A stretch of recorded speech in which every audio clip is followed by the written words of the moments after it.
Hello and welcome to Smart Investment Consultants. This is your home for your business and also your financial management.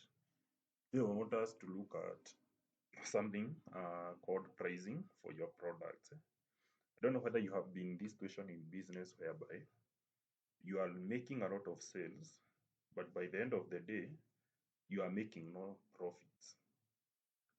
Maybe you find yourself in debt, yet your business is selling, and you wonder what is happening. Being able to set the right price for your products is something that is very, very important to you as a business person. And today I'll be looking at three types of businesses and how they are able to sell or to set the selling price correctly so that you remain in business and still you're able to satisfy your customer needs.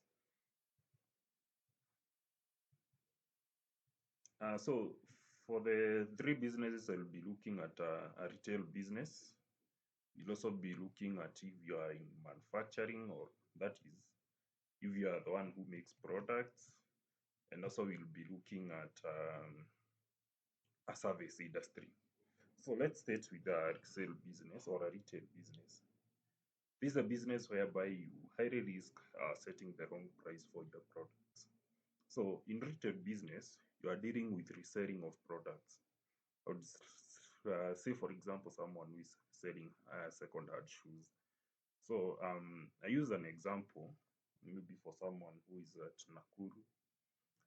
Every month they may be asked to go to Kikoba, get like two bales of shoes to come and resell at a point in Nakuru. So for that, for such a person, number one, you have to know what your monthly sales are. Monthly sales is, for example, you get two bales, but by the end of the month, you are not able maybe to sell all of them. So how many products do you sell in a month? So you must be able to keep your records to know by the end of the month, I'm able to sell this number of shoes, for example. So just know if I am able to sell that pairs of shoes, then when I'm doing my calculation, I'll work with that pairs of shoes because most of the costs in your business comes per month. You pay rent every month, you pay your staff every month. Then, what are your monthly costs? Kwa hiyo biashara ambayo unafanya, uh, what do you incur as cost every month? Ni matumizi gani uko nayo? Let's say that time you are going to pick the products, you need to pay for your transport and maybe that day you take lunch. So that is an example of cost. So list all of them down. You have your salaries, you have rent, you have licenses. So list down all your monthly costs. Then make sure among the costs in your month is your salary. As a business person, where again we go wrong is failing to pay ourselves a salary. You must be able to pay yourself a salary. And when you are paying yourself a salary, there are two ways I'll talk about when you want to pay yourself a salary. So at this point, when I want to set my selling price, I'll take the buying price. So I'm looking for the selling price, I'm looking per product. So I want to set the selling price for one shoe. So maybe my buying price was around 300 Kenya shillings. So that is my buying price. Then average costs. Average cost is now I used a transport of maybe let's say it was 2,000. I ate a lunch of 1,000. I pay salary. Maybe I have employed someone. I pay them 5,000. Then I pay rent of 5,000. So when you work out like that, you'll get that in your business, your total cost is that is about 13,000. Yeah, 13,000 Kenya shillings. So and you said let's look per month. How many products do you sell? The number of products you sell, and let's work with the example. You sell that pairs of shoes. So when I take 1,300, I divide by 13, then it means around 400 shillings per pair. Yeah, it will be around 400 per shillings goes to cost. So I need to add 400 hapa kwa average cost. Then my expected profit. My expected profit is how much do I want to make in this business? How much do I want to make per shoe so that the business can be able to have continuity? Let's say maybe I wanted to make 200 shillings per shoe. So then it means I have to sell per shoe 900 shillings for me to be in business. But the mistakes we make at the business is you look at the buying price, you say hii kiatu nilinunua 300, then nataka kutengeneza 200 kwa kila kiatu. I decide to sell this shoe at 500. Yes, I will have so many sales in my business, but it's not able to cover my monthly costs. So that is how you find yourself going back to borrowing loans, back to your pocket, unauza kitu ambayo ilikuwa kwa nyumba to be able to cover this cost. So knowing your average cost is very, very important in a business. About your salary, you can pay yourself in two ways. There is a constant figure, 30,000, for example. If I had employed someone in this business, how much would I have paid them? Say I would have paid them 30,000. Then when I come back here, on average cost, I'll include 30,000 as part of my cost. So when I'm calculating, 30,000 will be there, and then my expected profit will be the money, then I can plow back to the business. But there is a second way you can pay yourself, and that is percentage of the profit. So if I decide to pay myself as percentage of the profit, then on average cost, I'll not include my salary. My salary will be covered in my expected profit. And then when that profit comes, let's say I've made 100,000, there is an example of this formula that you can use. You say 80,000 or 80% should be my salary. So that is what I use, I save. That is what I pay my house rent with. That is what I pay school fees with. And then 20% is what now I use to expand my business. So this one is the second way. Is the best because it ensures that you work hard as an entrepreneur, because you see, the more money you make in the business, the more money you will get. And also it ensures there is business continuity, because there is a certain percentage that is going back to expand the business. So that is very important to a retailer, to know your monthly costs, know your expected profit, then set up your your selling price, take your buying price, your average month cost per product, plus your expected return, and make sure that you pay yourself a salary. Then we can go to manufacturing business. You see, unlike a retail business, in manufacturing business, it involves a lot of equipment or machinery, and this machinery depreciates with time. So if you are in a manufacturing business and you set your price like that person who was in the retail business, you might make profit in the short term, but what happens in the long run, when that machine breaks down, the machine becomes outdated with technology, and you need to replace a new machine. You see, like if I'm in fashion industry, initially maybe I might be using the the manual machine. So what happens when I need to upgrade and buy an electric machine? So when I'm setting my price, I should be able to incorporate all these. So we use something we call cost plus pricing, so that we can be able to take care of those machines and still make profits as a business person. So this is how cost plus looks like. So you get your production cost.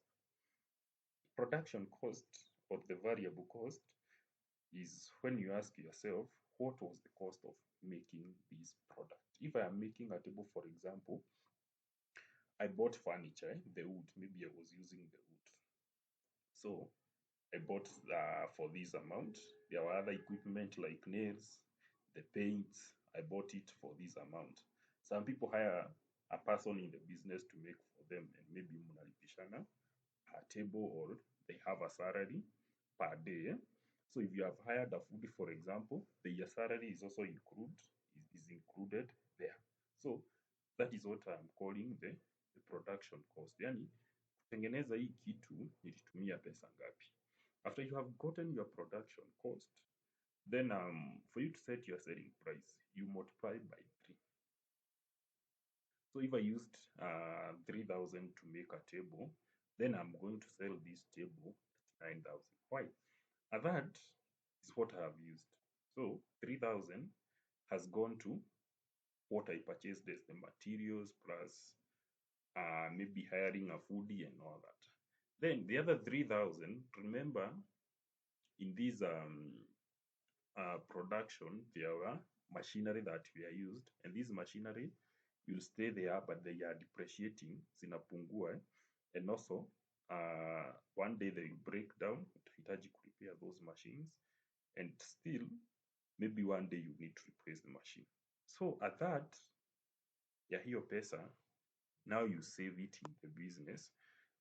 When those machines depreciate or you need repair, that is the amount that will be used. So a third of the money you charge, the other 3,000 is going to take care of that. Then a third, ile ya mwisho, the other 3,000, now that is your profit in the business.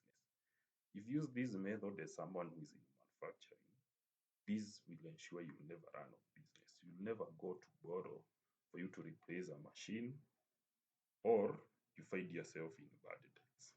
It's called the cost plus pricing. Know your production cost, multiply by 3, arrive at your price. Then lastly, we have someone who is in the service industry. Some of the service industry, you can use any of the above discussed, especially when you are able to quantify your costs. But in some service industry, you are not able to quantify your costs. Let me take an example of a musician. You have been invited somewhere to perform. You see, just carry your guitar and go. You might not, you just use transport. You might not be able to really quantify your cost. Or someone who is into performance, those who do set books or go to theater to perform. So for them, if there is no substantial cost, you can use two things. One, we called it competitive based pricing, or number two is a value based pricing. Competitive based is you look how much are your peers charging in the industry. And the reason I don't use competitor, I use peers is people who you are on the same level. Because when you come to service industry, especially to the creatives, you find that there is also a difference in brand. So your brand will be charging lower if you are new to the market, and another brand will be charging higher.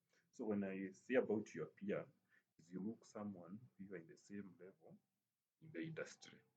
So here the what you can do, you charge either the same amount as they charge, or you charge a bit lower than what they are charging to have more customers. You can also use a second method. We call it the value-based pricing. So the value-based pricing is just looking at who is giving you this job. So when you find that it's a corporate client, you cannot charge them as the same price as someone else. So you really need to know how much do they value your product? What perception do they have towards your product? So this way you can use discriminative pricing if you are not sure. You have seen like when you go to theater, you'll have that you have people in VIP, others in regular. You have tickets for couples. You have others for groups. These people will enjoy the same service, but uh, they'll just be given a slight difference and they'll be charged different amount. So it's depending on how much they value your product. So I would say those are three types of different industries and how you can be able to value your product and ensure you remain at the business. Don't set your price in a way that you want to just value your customer more and forget you are in business. You might find that all the money that you are making and thinking you are making profit is either if you are a retailer, that money is going towards your monthly costs, and you will find yourself in bad debts. If you are in the manufacturing, you might find that you are not able to factor in your machines when they depreciate, when you need to replace them.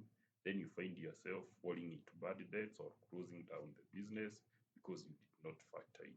So these are, I hope the three kind of pricing will assist you to be able to get a very good price for your products and expand your business. So let me know about your feeling about the same in the comment section, where maybe we can explore more and help you to set the right price for your products so that your business can expand. So remember to subscribe to our YouTube channel to get more updates on how you can be able to effectively run your enterprise. Thank you.